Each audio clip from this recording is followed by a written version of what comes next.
आप बदल कर रख देगी। भारत में 5G का इंतजार खत्म हो गया है। प्रधानमंत्री नरेंद्र मोदी ने अब से कुछ देर पहले ही 5G सेवा को लॉन्च किया। दिल्ली के प्रगति मैदान में हो रहे इंडिया मोबाइल कांग्रेस में पीएम मोदी 5G सेवा को लॉन्च कर चुके हैं और इस मौके पर रिलायंस इंडस्ट्रीज लिमिटेड RIL के CMD मुकेश अंबानी भी मौजूद हैं। मंत्री जी नमस्ते। आपने क्या अनुभव किया जब सोलर सिस्टम की तरफ आप काम करना शुरू किया? तो हमने जैसे ही VR में देखा, हमें ऐसे लगा कि पूरा सोलर सिस्टम हमारे आंखों के सामने है। हमने सैटर्न के रिंग्स देखे और मंगल ग्रह पर तो हम उतर ही गए। बड़ा अच्छा अनुभव रहा। और जैसे ही हम पीछे तके तो सूर्य बिल्कुल हमारे सामने था। यह सब कुछ बिल्कुल रियल लग रहा था। इसके बाद हमने पिरामिड देखा। हमें बिल्कुल भी अनुभव नहीं था कि पिरामिड कैसा दिखता है। हमने किताबों में ही पढ़ा था, पर जैसे हमने VR के थ्रू से देखा तो हमें पता चला वो कितना बड़ा है।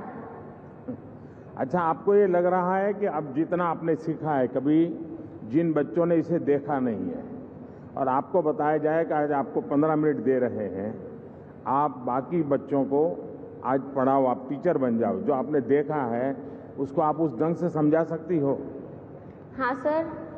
आपको विश्वास है कि बच्चे, बाकी जो स्टूडेंट हैं, तुम्हारे कलीग्स हैं, वे इस बात को समझ लेंगे भाई ये कि इसको तो इतना सारा आता है, इतना सारा सीख लिया है?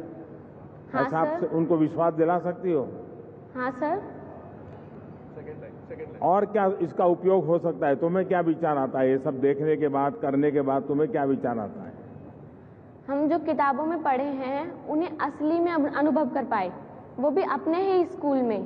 इससे पढ़ाई में हमारी रुचि और बढ़ गई है और हमें नई नई चीजें सीखने का मन है, जैसे कि डायनासोर, आदि मानव पहले कैसे रहते थे, और साथ अजूबे भी देखने हमें इसमें। तो अब क्या करोगे? टेक्नोलॉजी में ही रुके रहोगे कि कभी खेलकूद भी करोगे? नहीं, आगे भी बढ़ेंगे।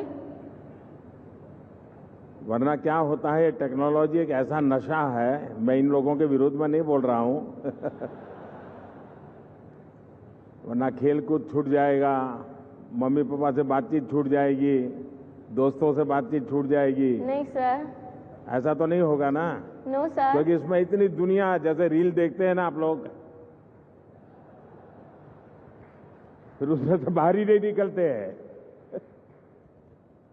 और माँ को लगता है कि ये तो 5G पर पढ़ रही होगी चलिए बेटे, बहुत बहुत शुभकामनाएं आपको। Thank you sir.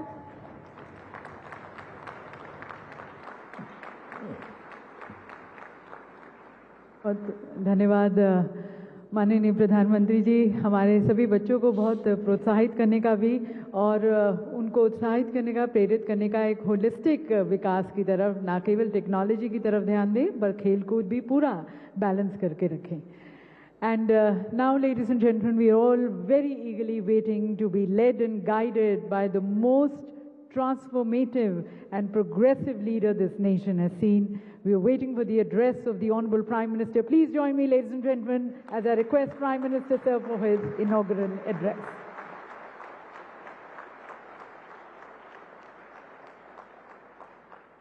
इस ऐतिहासिक अवसर पर उपस्थित मंत्रिमंडल के मेरे सहयोगीगण,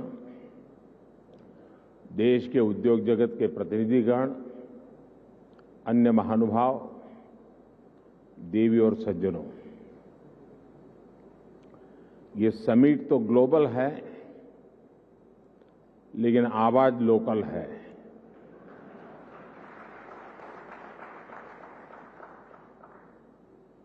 इतना ही नहीं, आगाज भी लोकल है।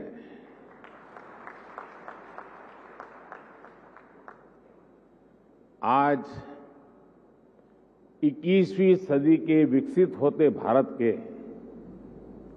सामर्थ्य का, उस सामर्थ्य को देखने का, उसके प्रदर्शन का एक विशेष दिवस है।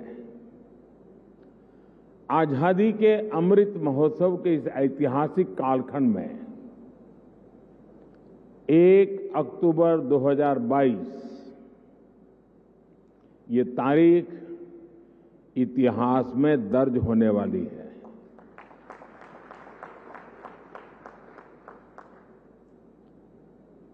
दूसरा ये नवरात्रि का पर्व चल रहा है, शक्ति उपासना का पर्व होता है और 21वीं सदी की जो सबसे बड़ी शक्ति है, उस शक्ति को नई ऊंचाई पर ले जाने का आज भी आरंभ हो रहा है। आज देश की ओर से, देश की टेलीकॉम इंडस्ट्री की ओर से 130 करोड़ भारतवासियों को 5G के तौर पर एक शानदार उपहार मिल रहा है। 5G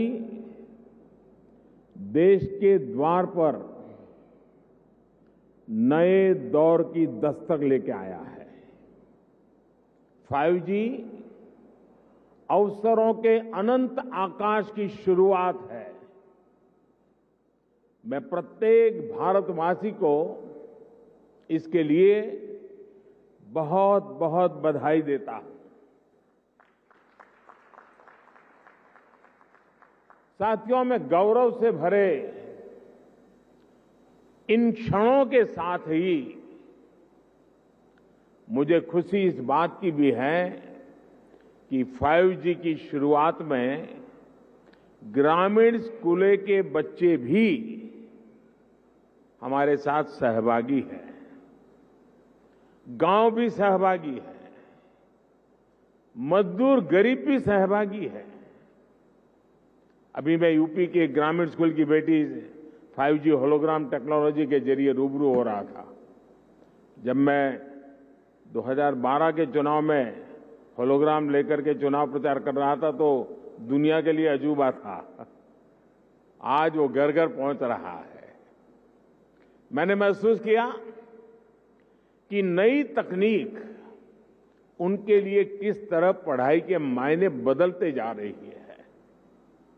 इसी तरह गुजरात, महाराष्ट्र, ओडिशा के गांवों के सुदूर स्कूल तक 5G के जरिए बच्चे बड़े बड़े विशेषज्ञों के साथ क्लास में नई नई चीजें सीख रहे हैं।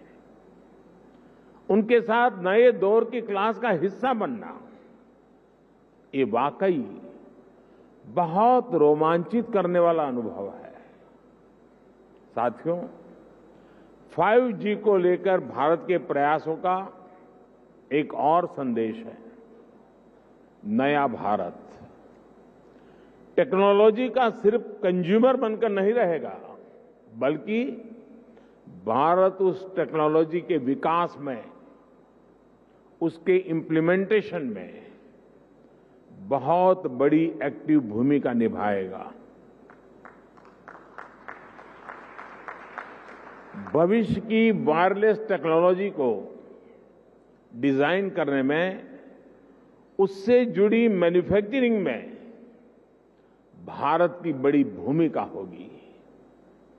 2G, 3G, 4G के समय भारत टेक्नोलॉजी के लिए दूसरे देशों पर निर्भर रहा,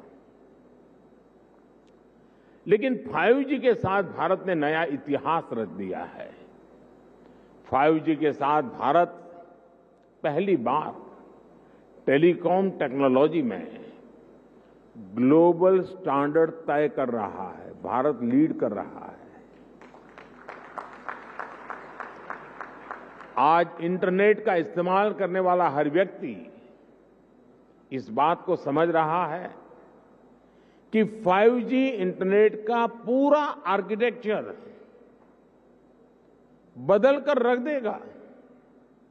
इसलिए भारत के युवाओं के लिए आज 5G बहुत बड़ी अपॉर्चुनिटी लेकर आया है।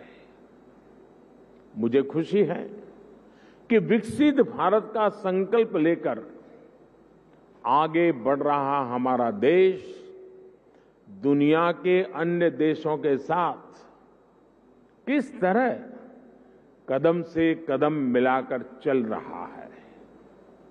ये भारत की बहुत बड़ी सफलता है। डिजिटल इंडिया अभियान की बहुत बड़ी सफलता है। साथियों, जब हम डिजिटल इंडिया की बात करते हैं तो कुछ लोग समझते हैं कि ये सिर्फ सरकारी एक योजना है, लेकिन डिजिटल इंडिया सिर्फ एक नाम नहीं है, ये देश के विकास का बहुत बड़ा विजन है। इस विजन का लक्ष्य है उस टेक्नोलॉजी को आम लोगों तक पहुंचाना जो लोगों के लिए काम करे और लोगों के साथ जुड़कर काम करे। मुझे याद है जब मोबाइल सेक्टर से जुड़े इस विजन के लिए स्ट्रेटेजी बनाई जा रही थी तो मैंने कहा था कि हमारी अप्रोच टुकड़ों टुकड़ों में नहीं होनी चाहिए, बल्कि होलिस्टिक होनी चाहिए। डिजिटल इंडिया की सफलता के लिए जरूरी था कि वो इस सेक्टर के सभी आयामों को एक साथ कवर करे। इसलिए हमने 4 पिलर्स पर और 4 दिशाओं में एक साथ फोकस किया। पहला, डिवाइस की कीमत। दूसरा, डिजिटल कनेक्टिविटी। तीसरा, डेटा की कीमत। चौथा, और जो सबसे जरूरी है, डिजिटल फर्स्ट की सोच। साथियों, जब हम पहले पिलर की बात करते हैं, डिवाइस की कीमत की बात करते हैं, तो एक बात बहुत स्पष्ट है, डिवाइस की कीमत तभी कम हो सकती है जब हम आत्मनिर्भर हो। और आपको याद होगा बहुत लोगों ने आत्मनिर्भर की मेरी बात की मजाक उड़ाई थी। 2014 तक हम करीब 100% मोबाइल फोन आयात करते थे, विदेशों से इंपोर्ट करते थे। और इसलिए हमने तय किया कि हम इस क्षेत्र में आत्मनिर्भर बनेंगे। हमने मोबाइल मैन्युफैक्चरिंग यूनिट्स को बढ़ाया। 2014 में जहां देश में 2 मोबाइल मैन्युफैक्चरिंग यूनिट्स थी, 8 साल पहले 2, अब उनकी संख्या 200 के ऊपर है।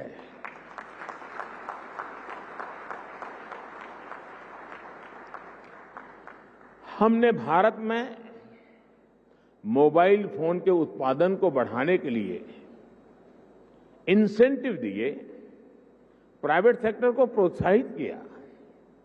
आज इसी योजना का विस्तार आप पीएलआई स्कीम में भी देख रहे हैं। इन प्रयासों का नतीजा बहुत पॉजिटिव रहा। आज भारत मोबाइल फोन उत्पादन करने में दुनिया में नंबर 2 पर है। इतना ही नहीं, जो कल तक हम मोबाइल इंपोर्ट करते थे, आज हम मोबाइल एक्सपोर्ट कर रहे हैं, दुनिया को बेच रहे हैं। जरा सोचिए, 2014 में 0 मोबाइल फोन निर्यात करने से लेकर आज हम हजारों करोड़ के मोबाइल फोन निर्यात करने वाले देश बन गए हैं, एक्सपोर्ट करने वाले देश बन चुके हैं। स्वाभाविक है, इन सारे प्रयासों का प्रभाव डिवाइस की कीमत पर पड़ा है। अब कम कीमत पर हमें ज्यादा फीचर्स भी मिलने लगे हैं। साथियों, डिवाइस कॉस्ट के बाद जो दूसरे पिलर पर हमने काम किया वो है डिजिटल कनेक्टिविटी का। आप भी जानते हैं कि कम्युनिकेशन सेक्टर की असली ताकत कनेक्टिविटी में है। जितने ज्यादा लोग कनेक्ट होंगे इस सेक्टर के लिए उतना अच्छा है।